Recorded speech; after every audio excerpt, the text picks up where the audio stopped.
নির্বাচনী প্রতিশ্রুতি বাস্তবায়নে ঐতিহাসিক এক পদক্ষেপ নিয়েছে সরকার। প্রান্তিক ও নিম্ন আয়ের পরিবারকে সুরক্ষা দিতে আগামী 10 মার্চ থেকে দেশব্যাপী পরীক্ষামূলকভাবে চালু হতে যাচ্ছে ফ্যামিলি কার্ড কর্মসূচি। প্রধানমন্ত্রী তারেক রহমানের নেতৃত্বাধীন সরকারের অন্যতম যুগান্তকারী সামাজিক নিরাপত্তা কর্মসূচি এই ফ্যামিলি কার্ড। দেশের বেকার, দরিদ্র ও নিম্ন মধ্যবিত্ত পরিবারগুলোর আর্থিক সংকট দূর করতে এই বিশেষ উদ্যোগ নেওয়া হয়েছে।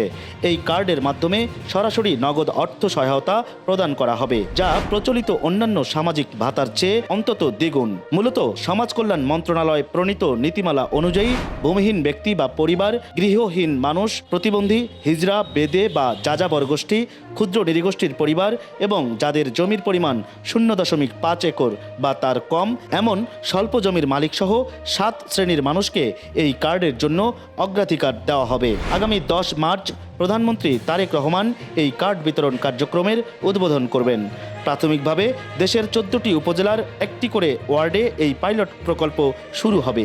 এই কর্মসূচির মূল দর্শন হল ব্যক্তি নয়, পরিবারই উন্নয়নের মূল একক, অর্থাৎ একটি কার্ডের মাধ্যমেই পুরো পরিবারের খাদ্য ও সামাজিক সুরক্ষা নিশ্চিত করা হবে।